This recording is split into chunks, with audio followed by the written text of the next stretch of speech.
आता रोग प्रतिकार शक्ती वाढवण्यासाठी आपण बी कॉम्प्लेक्सच्या गोळ्या घेतो, बऱ्याच टॉनिकच्या गोळ्या घेतो. ठीक आहे, आता आम्ही ते देतो, आमचा रोल आहे, त्यानं पण इम्युनिटी वाढते. आता फळांच्या ह्याच्यामुळं अँटीऑक्सिडंटमुळं इम्युनिटी कशी वाढत असेल?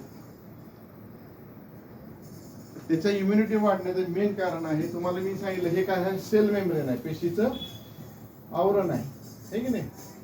हे आवरण स्ट्रॉंग होतं आणि आता टॉक्झिन्सला इथं एंट्री मिळत नाही. कन्सेप्ट लक्षात आलं?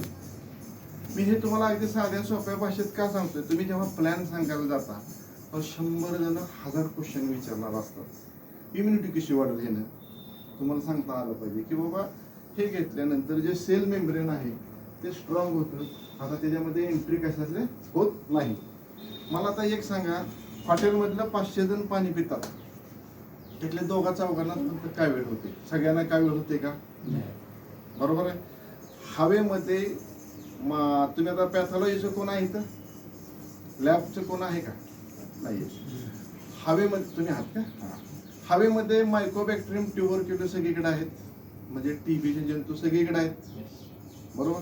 मग सगळ्यांना टीबी होतो का? ठराविक जणांना टीबी होतो का? त्यांची इम्युनिटी कमी म्हणजे तुमचं सेल ब्रेक होते, ट्युबरक्युलोसिस आत जातोय, स्प्रेड होत जातो. मलेरियाचा डास सगळ्यांना चावतो, त्यातल्या 4 मलेरिया होतो का? तर ते मलेरियाचे जंतू आहेत, त्याची एंट्री जिथं वीक आहे तिथं जाते. मग तुमच्या पेशींचं आवरण जर स्ट्रॉंग करण्यासाठी तुम्हाला काय घेतलं पाहिजे? कन्सेप्ट लक्षात घ्या, बेसिक गोष्टी आहेत, साध्या सोपं. हे तुम्ही मार्केटला लोकांना सांगा, आणि हे जर तुम्ही सांगितलं तर लोक पटापटा ते घेणार आहेत. आणि खोटं आपण काय सांगायचं नाही, जे आहे ते 1/2. बाबा इम्युनिटी स्ट्रॉंग करते, एखादा म्हणतो कसं इम्युनिटी स्ट्रॉंग करतो? डॉक्टरच तुम्हाला विचारते कसं काय तुम्ही म्हणता इम्युनिटी स्ट्रॉंग होते? सर, सेल मेम्ब्रेन स्ट्रॉंग झाल्यानंतर आत सेलच्या कुठलीही एंट्री होणार नाही, टॉक्झिनची होणार नाही, कशाची होणार नाही, बॅक्टेरियाची होणार नाही, टायफॉइड होणार नाही, व्हायरसची होणार नाही, कॉमन कोल्ड होणार नाही. ह्या गोष्टी तुम्ही सांगितल्या. इम्युनिटीचं लक्षात आलं सगळ्यांच्या? तिसरा रोल जो आहे, आता इथं माझे सर्व मित्रांनी येऊन सांगितले रिझल्ट, ते सेल ऍक्टिव्हेटर. ज्या ज्या पेशी तुमच्या डिऍक्टिव्हेट झाले, म्हणजे श्रंक झाले, म्हणजे त्यांचं कार्य कमी झालेलं आहे, डिऍक्टिव्हेशन ऑफ द सेल, त्या सर्व पेशी ऍक्टिव्हेट करायचं काम काय करतं? सुपर अँटासिड करतं, म्हणजे अँटीऑक्सिडंट करतो. अँटीऑक्सिडंटचा पहिला रोल शरीर शुद्धी, दुसरा इम्युनिटी वाढवते, आणि तिसरा सेल ऍक्टिव्हेटर. आता इथं सगळ्यांनी जे कुठून जे रिपोर्ट तुम्हाला सांगितले, मला हा गुण आला, मला तो गुण आला, तो सेल ऍक्टिव्हेटर. आता हे मी तुम्हाला सायंटिफिकली मेडिकली प्रूव्ह करून दाखवतो. कोणताही आजार सांगा, एखादी गोष्ट तुम्हाला कुठला आजार पाहिजे, तो आजार कसा बरा होतो सांगा, कुठल्याही आजाराचं नाव सांगा. आता कॉमन आजार कुठले आहेत? पॅरालिसिस.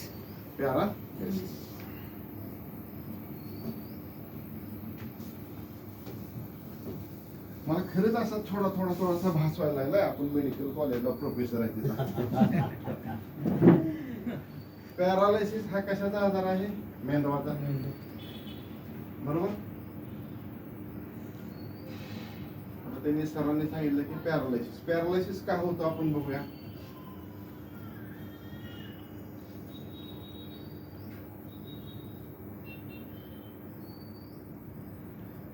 मेंदवाला करोडो रक्तवाहिन्यांपासून रक्त पोचतं सर, बरोबर आहे? लक्षात येते? आपला छोटासा मेंदू काढलाय, पहिलीत मी मराठीत शाळेत आपण मेंदू काढला तशा पद्धतीने काढलेला आहे. ह्या मेंदवाला ही एक रक्तवाहिनी रक्त पुरवठा करणारी, त्या रक्तवाहिनीला ब्लॉक बसलाय, रक्ताची गुठळी अडकली, त्यामुळं एवढ्या भागाला रक्त पुरवठा कमी झाला. आणि मेंदू ही अशी गोष्ट आहे की 12व्या सेकंदाला जर त्याला ऑक्सिजन नाही मिळाला तर डेड होत, बरोबर आहे? आता एवढ्या पार्टला काय झालं सर? ब्लॉक बसल्यामुळे काय झालं? ऑक्सिजन मिळालं नाही, त्यामुळे त्याच्यामध्ये जी सेंटर आहेत त्या सेंटरचं कार्य बंद झालं, त्यामुळे तुम्हाला पॅरालायसिस झाली. आता प्रत्येकाचं बेसिक युनिटचं नाव आहे, आपण सेल म्हणतो आहे की नाही? मेंदवाचं बेसिक युनिट आहे न्यूरॉन्स. ते न्यूरॉन्स साधारणतः असे असते, त्याला खाली अँटेना असतात दोन, हा एक न्यूरॉन आहे, बेसिक युनिट ऑफ ब्रेन, है की नाही? ते न्यूरॉन आहे. आता न्यूरॉनला काय असते, दोन अँटेना असतात न्यूरॉनला. खालच्या न्यूरॉनचा अँटेना वरच्या अँटेनाला मिळाला की इम्पल्स इकडनं तिकडे पास होतो. म्हणजे आपल्याला सुई टोचली की आपण पटकन हात बाजूला घेतो. आता पॅरालायसिस म्हणजे डिॲक्टिव्हेशन ऑफ दी न्यूरॉन्स. लक्षात आलं का? आता हे काय झाले, डिॲक्टिव्हेट झाले, तेव्हा तुमच्या ऑल ओव्हर बॉडीचे काय झाले, नर्व कोलॅप्स झाले. आता बघा, सुपर कन्सल्टंट लोकांनी किंवा जे काय मोठमोठे डॉक्टर आहेत, आमच्यासारखे डॉक्टर आहेत, आमचा पहिला रोल काय आहे, आम्ही रक्त पातळ व्हायच्या गोळ्या देतो. बरोबर आहे? रक्त पातळ व्हायच्या गोळ्या दिल्यानंतर हा ब्लॉक निघून गेला. आता रक्तवाहिनी पहिल्यासारखी झाली, ह्या भागाला ऑक्सिजन सुरू झाला. पण ज्या वेळेस ब्लॉक बसला होता त्यावेळेस जे डॅमेज झालेलं आहे, कन्सेप्ट नीट आता इथं बघा, इथं टर्निंग पॉईंट आहे. हे जर समजून घेतलं तर तुम्ही त्याच्यावरती खूप प्रेम करणार. बघा, तुम्हाला इथं ब्लॉक बसला म्हणून पॅरालायसिस झाला. आता डॉक्टरांनी रक्त पातळीची गोळी दिली, रक्तवाहिनी स्वच्छ झाली, आता ब्लड सप्लाय चालू झाला. पण ज्यावेळेस ब्लॉक बसला त्यावेळेस कोलॅप्स काय झालं, नर्व कोलॅप्स झाले. म्हणजे शरीरातल्या जेवढ्या करोडो न्यूरॉनचं काय झाले, डिॲक्टिव्हेशन झाले. आता ते ऍक्टिव्हेशन करायचं कुणी? आमच्या डॉक्टरांचा आमचा रोल संपला, रक्तप्रवाह चालू झाला, सगळं झालं. पण आता हे डिॲक्टिव्हेट जे न्यूरॉन झाले ते ऍक्टिव्हेट कसे करायचे? Best option is cell activator antioxidant super Antox. लक्षात आलं तुमच्या? कन्सेप्ट लक्षात आला का सर? की हे घेतल्यानंतर माझे किती पेशंट सर मी तुम्हाला पाठवले पॅरालायसिस मधून सरळे झालेले. रेट्रो खुर्द म्हणले तर त्या चंपाबाई माने एकाच बाटलीत चांगल्या झाल्या, काय त्यांना 4-4, 5-5 बॉटल झाल्या. दुसरा आजार कुठला आहे का सांगा? सगळे सांगतो मी तुम्हाला. हा पॅरालायसिस म्हणजे मेंदवाचे कुठलेही आजार असले तर डिॲक्टिव्हेशन ऑफ द न्यूरॉन. लक्षात आलंय? अल्झायमर असेल, हात असे थरथरतात बघा, है की नाही?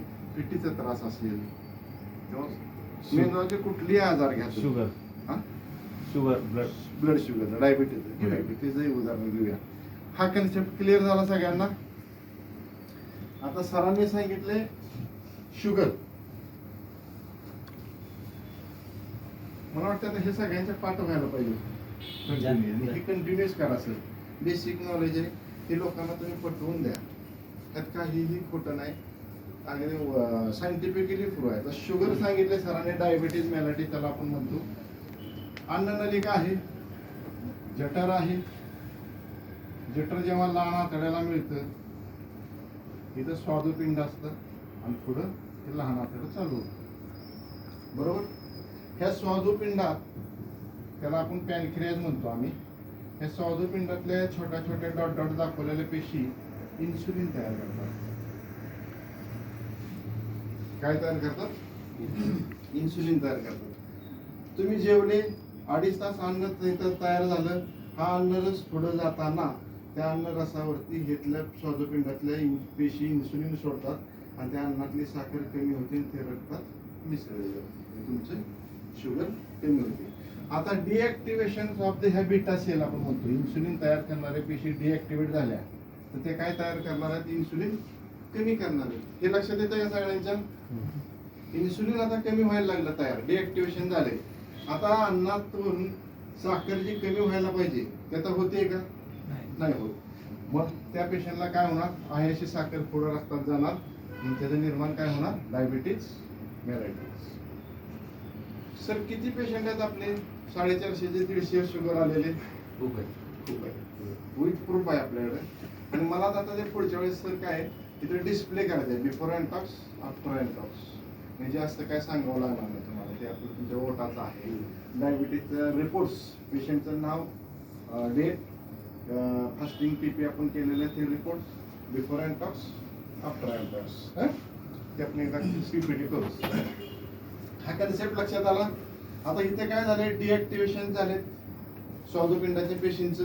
बरोबर? ह्या पेशींचं डिॲक्टिव्हेशन झाल्यामुळे इन्सुलिन कमी तयार झालं. आता तुम्ही सुपर अँटॉक्स घेतल्यामुळं तिथे काय होणार आहे? त्या पेशींचं ऍक्टिव्हेशन होणार आहे. कन्सेप्ट माझ्यामध्ये तुमच्या कोणाच्या लक्षात येतोय का नाही बघा? हा डायबिटीजचा आले का? लक्षात येते का? आता अँटीऑक्सिडंटचा रोल काय आहे? ज्या ज्या पेशी डिॲक्टिवेट झाल्या त्या ऍक्टिव्ह करल्या. आता तुम्ही सुपर अँटॉस घेतल्यानंतर तिथल्या पेशी इन्सुलिन तयार करायला लागल्या. इन्सुलिन तयार करायला लागल्यानंतर तुम्हाला डायबिटीज तुमचा ऑटोमॅटिक कमी होणार आहे. आता मला एक आपल्या ग्रुपमधूनच काय कुठं राहतात बऱ्याच जणांचे फोन येतात, तर कृपया मला जर इथं कोण असेल तर त्यांनी सांगायचं. मला एक परवा फोन आला, अहो सर 2 बॉटल झाले तर शुगर एकदम 450 आहे माझी. तर म्हणलं तुम्हाला कुणी दिलं काय, तर त्यांना सांगता येणार झालं की मी कुठनं बॉटल घेतली काय. पण म्हणले अहो त्यांनी सांगितलं की सगळ्या गोळ्या वगैरे बंद करा आणि बॉटल चालू करा. कृपया तुम्हाला हात जोडून सगळ्यांना विनंती आहे, लाईफ सेव्हिंग ड्रग्स तुम्ही कुणालाही बंद करायला सांगू नका. औषधं बंद करायचं काम डॉक्टरांचं आहे, चालू करायचं काम डॉक्टरांचं आहे. हे सपोर्टिव्ह लाईन ऑफ ट्रीटमेंट आहे, पण कायमचं बरं करणारं ट्रीटमेंट आहे. हे तुम्हाला आता हळूहळू कळेल. आता मला सांगा, एखाद्या पेशंटला 50% इथल्या पेशी ऍक्टिव्हेट झाल्या, 50% जर तो कायमचा बरा झाला ना, त्याच्या 70-80% पेशी पाक मार्गाळ्या होत्या, इन्सुलिनच सोडत नव्हत्या. पण सुपर अँटॉसमुळे त्या 70 मधल्या 50 तरी काम करायला लागल्या ना. मग 50% काय झाला, तो कायमचा बरा झाला. कशाला झाला? सुपर अँटॉस झाला. ही कन्सेप्ट लक्षात घ्या. म्हणजे तिची कायमच्या सगळ्या गोळ्या बंद करायच्या का असं नाही. डॉक्टर ठरवणार ना, बाबा शुगरची लेवल आता कमी आली आहे, आपण ही जी गोळी 500ची 250 करावी, ते डॉक्टर ठरवतील. दुसरा कुठला आजार सांगा, कुठलेही आजार सांगा. सांधेदुखी. सरांनी सांधेदुखी सांगितले. आता सांधेदुखी काय काय गाऊटचा त्रास बरोबर बराच असतो. आजार एका ठिकाणी असतो, त्याचं मूळ एका ठिकाणी असतं. ह्याच्यामध्ये मी तुम्हाला दोन्ही आजार घेतो. आपण किडनीचे आजार घेऊया, त्याच्यामध्ये गाऊट किंवा सांधेदुखी येते. तिकडे बाळा, इथं बस भाऊ, तुम्ही इकडे बसा. बस बस तिथे. सर सांधेदुखी आणि संधिवातामध्ये काय फरक आहे? काही कन्सेप्ट सांगतोय सगळं तुम्हाला. Rheumatoid arthritis, gout, C reactive protein वाढल्यामुळे ह्या सगळ्या गोष्टी होतात. का आता गाऊट वरती बोलायचं म्हटलं तर गाऊट हा युरिक ऍसिड वाढल्यामुळे होतो. आणि संधिवातामध्ये बरेच प्रकार आहेत. औषधं घेतल्यामुळे सुद्धा संधिवात होतो, ड्रग इंड्यूस्ड सुद्धा होतो. आता आपण थोडक्यात कन्सेप्ट बघूया.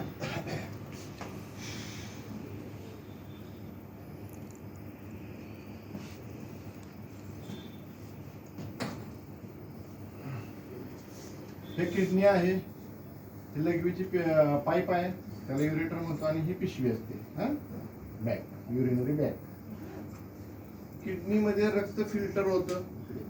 रक्तातली सगळी जी घाण आहे ती बाहेर काढली जाते. रक्त शुद्ध रक्त शरीराकडे पाठवलं जातं, आणि रक्तातली जी घाण आहे ती लघवी बाहेर काढली जाते. आता सरांनी सांगितलं संधिवात, गाऊट आपण म्हणतो. बघा, ज्या वेळेस रक्त फिल्टर होत असतं त्यावेळेस एक युरिक ऍसिड म्हणून एक ऍसिड असतं आपल्या रक्तामध्ये.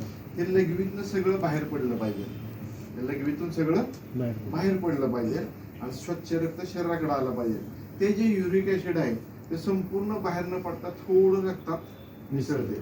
म्हणजे तुमच्या किडनीतल्या फिल्टर, ज्याला आपण नेफ्रॉन म्हणतो, त्या फिल्टरचं म्हणजे आपण मेंदवाचं कसं सांगितलं न्यूरॉन, तसं किडनीची बेसिक युनिट आहे नेफ्रॉन. पण त्या सेलचं काय झाले, डिएक्टिव्हेशन झाले. त्यामुळं तुमचं ते ऍसिड संपूर्ण बाहेर पडायला पाहिजे, ते रक्तात मिसळते आणि ते जे ऍसिड आहे ते सांध्यांच्या मध्ये जातं आणि त्याला आपल्याला सांधे तुमच्या लक्षात आलं. म्हणजे आता किडनीचं बेसिक युनिट आहे ते नेफ्रॉन आपण त्याला म्हणतो. ही पाईप असते, अशा करोडो नेफ्रॉन पासून किडनी बनलेली आहे. ह्याच्यामध्ये रक्त जातं, रक्तातील पोषक द्रव्य आत ओढून घेतले जातात आणि नको असणारी द्रव्य म्हणजे लघवी बाहेर फेकली जाते. आणि हे करोडो नेफ्रॉन्स, त्याचा एंड इथं आलेला असतो आणि इथून लघवी बाहेर जाते. लक्षात आलं तुमच्या. आता डिएक्टिव्हेशन ऑफ दी नेफ्रॉन म्हणजे ह्या पेशीचं कार्य कमी झालं. सगळे तुम्ही किडनीचे जेवढे काय आजार आहेत ते घ्या. मुतखडा घ्या, कॉमन आजार आहे रिव्हल स्टोन, मुतखडा. आता मुतखडा का तयार होतो? हे जे नेफ्रॉनचं कार्य आहे ते कमी झालेलं आहे. पण मराठी भाषेत साध्या सोप्या सिंपल भाषेत सांगतो. ही किडनी आहे, इथून रक्त गाळलं जातं, स्वच्छ रक्त शरीराकडं आणि रक्तातील घाण लघवी बाहेर. आता हे जे नेफ्रॉनचं कार्य म्हणजे तुमची चाळण बारीक झाली, रक्त गाळताना तिथे काय साचणार आहे, राळ साचणार आहे आणि त्याचा तयार काय होणार आहे, खडा तयार होणार आहे. आता ही गोष्ट बारकाईनं बघा. आता खडा झालेला आहे. हा जो खडा आहे त्याच्यावर बरेच जण कॉन्सन्ट्रेट करणार, कोण ऑपरेशन करून काढणार, कोण औषधाने पाडणार, पण परत त्याला पुढच्या वर्षी खडा होईल का नाही होईल. त्यासाठी काय केलं पाहिजे, तुमचं नेफ्रॉनचं कार्य, किडनीचं कार्य, फिल्टरचं कार्य सुधारलं पाहिजे. डिॲक्टिव्हेशन जे झालेलं आहे त्या सेलचं ते कोण सरळ करणार, सरळ कोण करणार. हे सुपर अँटॉस घेतल्यामुळं तुमचं किडनीचं फंक्शन काय झालं, नॉर्मल झालं. उभ्या आयुष्यात परत त्याला मूतखडा होईल का नाही. म्हणजे ज्या आजाराचं जे मूळ आहे ते नष्ट करतंय. कन्सेप्ट आता लक्षात आला का बघा. आणखीन कुठला आजार आहे, तुमचं संधिवाताचं गेलं, त्याबरोबर मूतखड्याची सगळ्याची संख्या गेली, किडनीची सगळ्यांची संख्या गेली. थायरॉइड इथे ग्रंथी असते सर, त्या ग्रंथीमधून सिंपल हाच कन्सेप्ट, त्या ग्रंथीमधून 3 रस पाझरतात, T3, T4 आणि TSH. त्या पेशीमधले कुणाचं वाढतंय, वाढलेल्यांचं आम्ही कमी करायचे औषध देतो. कुणाचं कमी होतोय तो रस, कमी झालेला वाढलेल्यांचं आम्ही औषध देतो. डिॲक्टिव्हेशन ऑफ द सेल्स तिथल्या आलं लक्षात. मग डिॲक्टिव्हेशनला मेडिसिन काय, सुपर अँटॉस. आम्ही जे कमी झालेलं आहे ते फक्त वाढवणार, पण तुमचं गोळी खाईल तेवढ्या पुरतं ते रेग्युलर राहणार. 24 तासानंतर पुन्हा तुम्हाला गोळी घ्यावी लागणार आहे. बरोबर. पण कायमचं बरं होण्यासाठी काय घ्यावं लागणार आहे. माझे बरेच पेशंट थायरॉइड मुक्त झालेले आहेत बरं का सुपर अँटॉसमुळे. गोळी बंद होती त्यांची. हा, डॉक्टर करणार, आम्ही करणार बंद. म्हणजे बंद होती का. होते. माझ्याला 3 पेशंटची झालेली आहे. म्हणजे मुळातून नष्ट करतो. सुपर कन्सल्टंट लोकांनी ते बंद केलेले आहे, थायरॉइडच्या स्पेशल डॉक्टरांनी बंद केलेले आहे. माझ्याकडे 3 पेशंट आहेत ह्या 6 महिन्यात. म्हणजे आहे तेच बोलायचं, मेडिकल फील्ड मध्ये खोटं चालत नाही. 1 नंतर 2 नंतर 3. आणखीन कोणता आजार आहे का, समाजात वाढलेली व्यसनाधीन पाहिजे ग्रामीण भागात सरांसाठी सर नाव काय आपलं. खूप छान प्रश्न विचारला. क्रांती, सुपर अँटॉस क्रांती करणार आहे सर. आज सरांनी जो प्रश्न विचारला, तुमचे जसे प्रश्न येतील तसं मी तुम्हाला बोलणार आहे. एक 5-10 मिनिटं वाटले तर चालतील का सर, काय हरकत नाही ना. बघा, सरांनी विचारलं की लोकांना दारू का प्यावीशी वाटते, सिगारेट का ओढावीशी वाटते, तंबाखू का ठेवावीशी वाटते, आणि पर्टिक्युलर टाइम ते टायमिंग झाल्यानंतरच. त्याला मराठीत आपण म्हणतो हुकी येते, हुकी आहे नाही. आणि ते लय भारी शब्द हुकी. 7 वाजले की गाडी कुठं का असना गँगाला सुरुवात, गिर टाकायला सुरुवात. त्याला आम्ही आमच्या भाषेत तर म्हणतो हुकी येते. मग सकाळ सकाळचं बरा दाना मळल्याशिवाय दुसरं काय करू वाटत नाही, तर तरी ते मळल्यानंतर. मग हे कसं होतं ऍडिक्शन सर. हे गोष्टी समजून घ्या. हे नॉर्मल पिशे हळूहळू रोज तुम्ही ह्या पेशीला सवय लावली आहे की नाही. त्या पेशीमध्ये रोज अल्कोहोल जायला लागला, म्हणजे काय जायला लागलं सर, टॉक्झिन जायला लागलं. आणि अचानक तुम्ही बंद केलं तर काय होईल, पेशी थरथरणार. ते म्हणजे डान्सच करायला सुरुवात करते बघा. हो, कॉमन आहे ते सांगतोय. रोज दारू पिणाऱ्या माणसाला जर एक दिवस दारू नाही मिळाली तर ते थरथरतं बघा. म्हणजे दॅट इज डान्सिंग म्हणतो आम्ही त्याला, नाचायला लागलं म्हणतात. त्याचं कारण ते आहे. आता सरांनी जो विचारलेला प्रश्न आहे तो मूळ आणि मेन मुद्दा आहे सर. आपल्याला काय करायचे, शरीरातले टॉक्सिन्स बाहेर काढायचे. ह्या पेशंटला, ह्या व्यक्तीला रोज सवय काय लागली सर, टॉक्झिन आत भरायचे, क्रेविंग. म्हणजे त्या पेशीला रोज दारू पाहिजे, म्हणजे टॉक्झिन्स पाहिजे. आता हिकडून अँटीऑक्सिडंटचा मारा मिळाल्यानंतर ते पेशीचं आवरण काय होणार आहे सर, स्ट्रॉंग होणार आहे. हळूहळू हळूहळू भले 6 महिन्यानं, 7 महिन्यानं, 8 महिन्यानं त्याला ते नको वाटणार आहे. आता सरांनी मला सांगितलं वाटतं मिस्त्री सोडली त्यांनी सर. तो मला तुम्हाला काय म्हणायचं नाही, तो ऍक्च्युली 90% सुपर अँटॉकचा रिझल्ट आहे. घेतले का त्यांनी बॉटल? सुपर अँटॉकचा तो रिझल्ट आहे. त्याचं बेसिक कारण सर हे, तुमची शंकेचं निरसन झालं. आणखीन कोणाचं काय? सोरायसिस. सोरायसिस हा त्वचेचा आजार आहे. फंगल इन्फेक्शन, त्वचेचे सगळे आजार घेऊया आपण त्याच्यामध्ये. त्वचेला 7 लेअर असतात. एक त्वचेचा आपण तुकडा घेतला, त्याच्यामध्ये 7 लेअर असतात. सगळ्यात खाली इथं त्याचं केसाचं रूट असते, बरोबर आहे. आपण ऑइंटमेंट लावतो, बऱ्याच ऑइल वापरतात कोण कोण काय, ते फक्त फर्स्ट, सेकंड आणि थर्ड लेअर पर्यंत जात. तुमचं मूळ इथून असतंय कोणत्याही स्किनच्या आधारात, राईट, बरोबर आहे. आता सोरायसिस झाला, फंगल इन्फेक्शन झालं, म्हणजे ह्या त्वचेच्या पेशींमध्ये काय झालं सर, तो फंगस गेला किंवा सोरायसिसचे जंतू गेले. ॲलर्जीस आपण ॲलर्जी म्हणतो, त्याला काय म्हणतात मराठीमध्ये? एखाद्या वस्तूपासून ॲलर्जी होते त्याला काय म्हणतो आपण? हा, मराठीमध्ये. बरं, ठीक आहे. मग ॲलर्जी झाली एखादी, आपण गांजा येतात वगैरे, ठीक आहे नाही, ते काय झालं sir, deactivation of the sale. ते पुन्हा येते याला फंगस. तुमच्या ह्याच्यामध्ये फंगस गेला पेशीमध्ये, तुम्हाला काय होणार सर, फंगल इन्फेक्शन झालं. मग ते डिएक्टिवेशन झालं जे ॲलर्जीमुळं कशामुळे होतं, त्यामुळे तुम्हाला तो आजाराची उत्पन्न होणार. लक्षात आलं का तुमच्या कन्सेप्ट? आणि ते घालवण्यासाठी, कायमचं घालवण्यासाठी काय, सुपर अँटॉक्स. सोरायसिस असू देत, फंगल इन्फेक्शन असू देत, त्वचेचे कुठलेही आजार असू देत. आता कितीतरी त्वचेचे याला रिझल्ट आले. सगळ्यात महत्वाचं म्हणजे हे ऍप्लिकेबल पण आहे. आनंदाची गोष्ट आहे की हे ऍप्लिकेबल, म्हणजे बरेच प्रॉडक्ट आहेत ते फक्त तुम्ही इनटेक करू शकता, लावू शकत नाही. पण हे तुम्ही जळवात, आपण मराठीमध्ये म्हणतो जळवात, ऍक्च्युली ते क्रॅक अँड फिशर असते हाताला आणि पायाला, विटॅमिनच्या कमतरतेमुळे होत असतं ते. पण आपल्या मराठी भाषेत नाव दिले जळवात. आता दुसरा एक आजार आहे नागिन म्हणतो आपण. ऍक्च्युली ते मराठीत नाव दिलंय त्याला नागिन, पण हर्पिस जोस्टर ते पण व्हायरलच इन्फेक्शन आहे त्वचेचं. हर्पिस जोस्टर म्हणतो आम्ही त्याला. पण आम्हाला पण तुमची सवय लागलेली आहे, लोकांनी आम्हाला सवय लावली आहे, सर नागिन झाले, आम्ही पण म्हणतो नागिन झाले. तुमचं कसं झालंय का? तर बेसिक तो कन्सेप्ट काय की व्हायरल इन्फेक्शन बसलंय, तुम्हाला अँटीव्हायरल आम्ही देतोय, आणि कायमचं नष्ट करायचं असेल तर सुपर अँटॉक्स. कन्सेप्ट लक्षात आले, शंका निरसन झाल्या सगळ्या. आणखीन कोणाच्या काय शंका? केस गळतीवर काय? केस गळती, केस गळती सेम मी आता सांगितलं. स्किनचा प्रॉब्लेम आहे तो.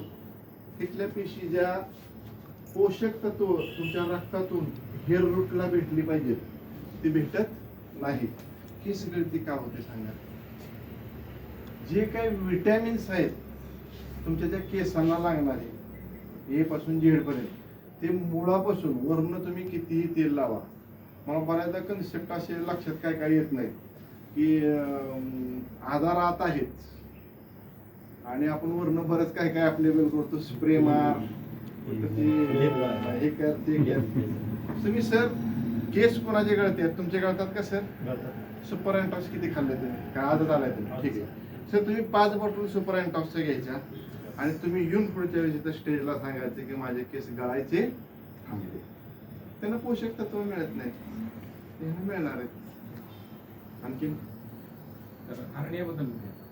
हर्निया सर हा आजार नाही. हा अतिशय चांगलं तुम्ही विचारलं, ते एक मला कन्सेप्ट क्लिअर करतो सर.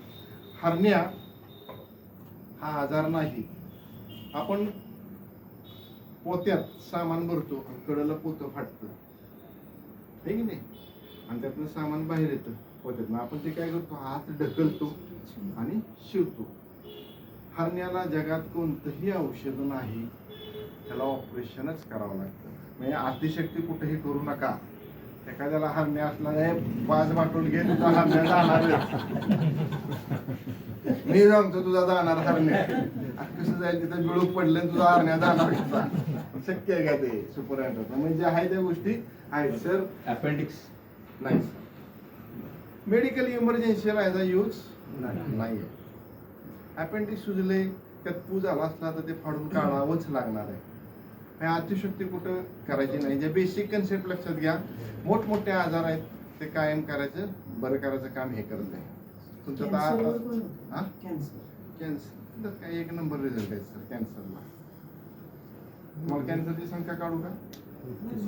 डिॲक्टिव्हेशन ऑफ द सेल झालेलं आहे. कॅन्सर मध्ये ही साधी सेल नॉर्मल सेल आहे आणि ही सेल अशी ओबड जबड मोठी झालेली असते. तिचं कार्य कसं विचित्र चाललेलं असतं, आहे की नाही?